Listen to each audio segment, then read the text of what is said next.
Question number 14 Tauqeer Haider भाई का ज़ईफ़ हदीस हदीस को उन किताबों से निकाल क्यों नहीं देते? नहीं, बिल्कुल नहीं निकालनी चाहिए। उसकी वजह है कि अगर आप निकाल देंगे तो इससे फितना खड़ा हो जाएगा। ये ज़ईफ़ अहादीस लिखी हुई है, उनके ऊपर तहकीम लगी हुई है, उससे आप बता सकते हैं कि ये वो हदीसें हैं जो उम्मत में जिनकी वजह से इख्तलाफ पैदा हुआ है। अब इमाम तिरमिज़ी ने कई अहादीस लिखी हैं, उनके ऊपर बकायदा जरह की है, तो उन्होंने लिख के बताया कि ये रवायतें दुरुस्त नहीं है, तो एक इंफॉर्मेशन में इजाफा किया।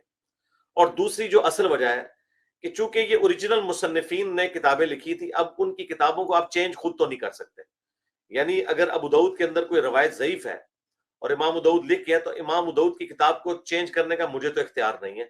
मैं ये जरूर कर सकता हूं कि मैं उस अबू दाऊद को जब प्रिंट करूं तो उसके फुट नोट के ऊपर अहदीस के ऊपर तहकीम लगा दूं, लेकिन उन हदीसों को हम किताबों से नहीं निकाल सकते क्योंकि मुसन्नफ दुनिया में मौजूद नहीं है, तो मुसन्नफ की इजाजत के बगैर उसकी किताब में तब्दीली नहीं की जा सकती। आप लेकिन ओरिजिनल जो लिखी हुई किताब है उसको हम चेंज नहीं कर सकते, उसके नीचे आप तहकीम लगा सकते हैं। लेकिन अब चूंकि ओरिजिनल मुसन्निफीन फौत हो चुके हैं, उनकी किताब को हम चेंज नहीं कर सकते। बस ये चीज़ है कि जिन किताबों में ये भी आ रहा है वो तो एदा प्रिंटर छाप रहे हैं, तो उनसे अर्ज तो की जा सकती है कि इन ऐसे वाक़े जो कमज़ोर वाक़े हैं उनको ख़त्म किया जाए, और आने वाली जो नस्ल है उनमें जो ऐसी चीज़ें आ रही हैं जिस वजह से मामला ख़राब हो सकते हैं, तो ऐसी चीज़ों को नहीं छापा जाए तो बेहतर है। मैं कहता हूँ उसूली तौर पे होता ये कि अगर कोई किताब छपती आ रही है ना और उसमें कोई ऐसी बात है जो उसूली तौर पे गलत है, तो उसूल ये होता है किताबों के हवाले से कि आप फुट नोट पे हाशिए में नीचे नोट लिख दें कि इस किताब के अंदर ये जो बात है ये बात गलत है या ये वाक़या उनकी तरफ गलत मंसूब है। ठीक है ना, उसूली तौर पे होना ये चाहिए। तो ठीक है, जो मुहक्किकीन जो रिसर्चर हैं जब किसी किताब के ऊपर तहकीक और रिसर्च करते हैं तो उनको ऐसा करना चाहिए।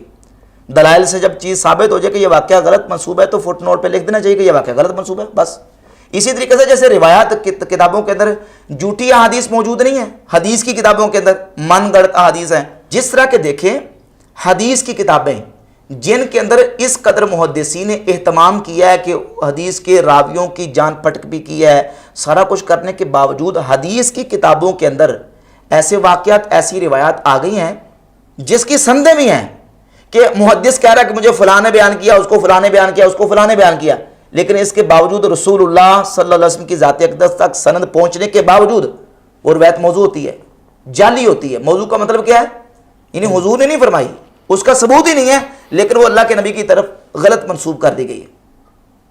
और अस्सहुल कुतुब बादा किताबिल्लाह जिसके बारे में मिर्ज़ा साहब दावा करते हैं, सही बुखारी, मिर्ज़ा का तो मामला ये है जिस तरह आपने कहा कि ये जिन किताबों के अंदर ये वाक़यात मौजूद हैं उनको आप जला क्यों नहीं देते, उनको चरस्ते में रख के आग लगा दें, तो मिर्ज़ा का दावा सिर्फ इन किताबों के बारे में थोड़ी है। मिर्ज़ा का दावा तो मिशकातुल मसाबी के अंदर रिवायत है, मन तअज़्ज़ा बिअज़ाइल जाहिलियत फ़ाइदुहु बेहने अबी वला तकनु। इस हदीस के बारे में भी है जिसके अंदर मौजूद है कि जो जाहिलियत के नस्ब पे फ़ख्र करता है उसे कहो कि अपने बाप का आला तनासुल काट के मुंह में रख ले और कहना ना करे। ये रिवायत ऐसी है कि मिर्ज़ा जिल्मी कहता है जो उसको मानेगा उसका ईमान का बेड़ा गर्क हो जाएगा। बेशक मुस्नद इमाम अहमद और अल-अदबुल मुफ़रद कि नबी सल्लल्लाहु अलैहि वसल्लम ने फरमाया जो शख्स अपने नस्ब पर फख्र करे उसको कहो कि अपने बाप का उस्वे तनासुल काट के अपने मुंह में रख ले। और ये बात कनाई से ना करना, डायरेक्ट बात करना। इस हदीस को अहमद बिन हंबल ने ज़ईफ़ तो कोई नहीं कहा हुआ, सनद नकल कर दिया, हुक्म कोई नहीं लगाया हुआ, तो माने बेईमान हो जाए इस हदीस को मान के। जो इसको सही मानेगा उसका ईमान गया, ये गुस्ताखाना रिवायत है। तो ये तो मिशकातुल मसाबी के अंदर मौजूद है जो मेज़ान टेबल के ऊपर रखी हुई है। अब कहेगा कि ये रिवायत ज़ईफ़ है, ठीक है, तो किताब के अंदर तो मौजूद है ना, निकालो किताब में से। साहब मिशकात ने जिक्र क्यों किया इसको? और फिर ये वो रिवायत है जिसको नासरुद्दीन अलबानी ने सही कहा हुआ है, सिलसिला तो हदीस सहिया के अंदर सही कहा है, मुस्नद अहमद इब्न हंबल के अंदर भी मौजूद है, इसको मुहक्किक ने सही कहा है, और इमाम बुखारी इसी रिवायत को अल अदबुल मुफरद के अंदर भी लेके आए और उसके मुहक्किक ने भी इसको सही कहा हुआ है। वाबियों के कितने उलमा जिनके मैं हवालाजात पेश कर सकता हूं जिन्होंने इसको सही कहा हुआ।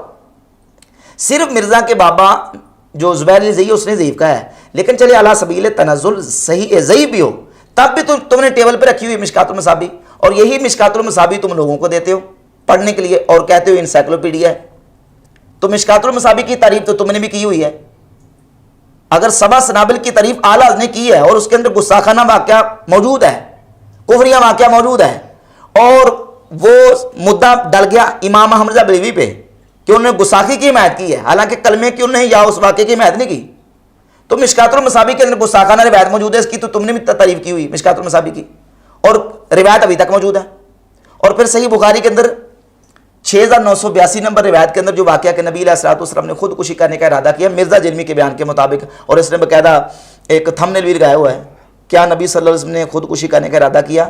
اس روایت کو 3 سال پہلے اس نے کہا کہ یہ گستاخانہ ہے. صحیح بخاری میں جو آیا ہے کہ نبی صلی اللہ علیہ وآلہ وسلم نے کئی مرتبہ خودکشی کی کوشش کی، کیا ایسی بات پیغمبر اسلام کے شایان شان صحیح معلوم ہوتی ہے؟ کیا ایسی روایت بیان کرنا صراحتاً گستاخی نہیں ہے؟ واقعتاً یہ یعنی گستاخانہ چیز ہے. پیغمبر کے بارے میں یہ امیجن نہیں کیا جا سکتا کہ وہ خودکشی کی کوشش کریں گے. ضعیف ہے یہ، سوری گستاخانہ ہے. گستاخانہ. اور گستاخانہ ڈکلیئر کرنے کے بعد اب سوال یہ پیدا ہوتا ہے کہ یہ اصح الکتب بعد کتاب اللہ، جس کتاب کے بارے میں دعویٰ کرتے ہیں اس کے اندر واقعہ موجود ہے. تو وہ بات جو تم نے کہا کہ گستاخانہ واقعہ ہے اس کو نکالو، کتابوں کو آگ لگا دو، امام بخاری نے یہ واقعہ صحیح بخاری کے اندر ذکر کیا ہے. کیا امام بخاری نے کہیں فوٹو نوٹ پہ یہ لکھا ہے کہ یہ گستاخانہ روایت میں ذکر کر رہا ہوں؟ کسی حدیث کے شارح نے، فتح الباری کو اٹھا لیں، عمدۃ القاری کو اٹھا لیں، ارشاد الساری کو اٹھا لیں، ان میں سے شارحین میں سے کسی نے یہ کہا کہ یہ واقعہ گستاخانہ ہے؟ مرزا نے اس کو کہا گستاخانہ. اب چونکہ مرزا کہہ چکا تھا اور جو اس نے دعوے کیے تھے تصوف کی کتابوں کے خلاف، ان دعووں کے مطابق ان کتابوں کے بارے میں بھی وہ فتویٰ آتا تھا کہ ان کو جلا دیا جائے اور ان میں سے یہ واقعات نکالے جائیں. نہ واقعہ نکال سکتا ہے نہ جلا سکتا ہے. تو اب 3 سال بعد یو ٹرن لیتے ہوئے یہ رجوع کر لیا اس سے. بخاری شریف میں حدیث ہے کہ نبی علیہ السلام نے خودکشی کی کوشش کی. کیا یہ حضور علیہ السلام کے بارے میں گستاخی نہیں ہے؟ نعوذ باللہ. دیکھیں میں نے بھی کسی زمانے میں یہ جذبات میں آ کے بول دیا تھا کہ یہ گستاخانہ بات ہے. اب سوال یہ پیدا ہوتا ہے کہ مرزا بتایا کہ رجوع کس نے کروایا؟ چشتی رسول اللہ سے کہتا ہے رجوع میں نے کروایا ہے، میرے حوالے سے جو ہلکے لفظ استعمال کرتا میں نہیں کروں گا، مجھے رجوع مرزا انجینئر نے کروایا ہے. اب سوال یہ ہے کہ صحیح بخاری کی 6982 نمبر روایت کے اندر جس واقعے کو تم نے 3 سال پہلے گستاخانہ کہا تھا اور اب تم یہ کہہ رہے ہو کہ وہ جذبات میں میرے منہ سے نکل گیا تھا. بیان کیا دے رہے ہیں؟ جذبات میں. اس کا مطلب یہ ہے کہ محمد علی مرزا وہ گستاخی کسی کو اگر ڈکلیئر کرتا ہے تو جذبات میں کرتا ہے چیزیں. یہ اس کا موقع جذبات میں تھا.